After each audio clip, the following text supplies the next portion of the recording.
These are the seeds. So I have the okra plant here. You can see there are buds and new okras growing on this plant.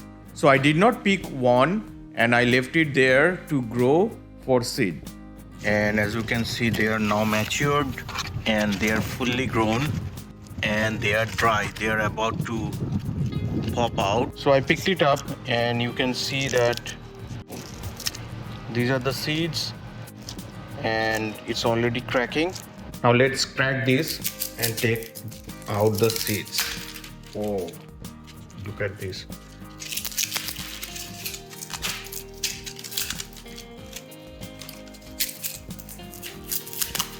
Okay, so all the seeds are here.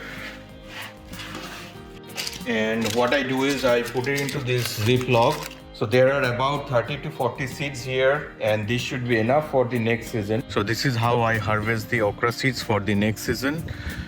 I'm using the same seed and as you can see those are now germinated. The okra plants are about 2 inches long. So I'll use these plants for this season. So please leave your comments if you like the video and also share. Thanks for watching.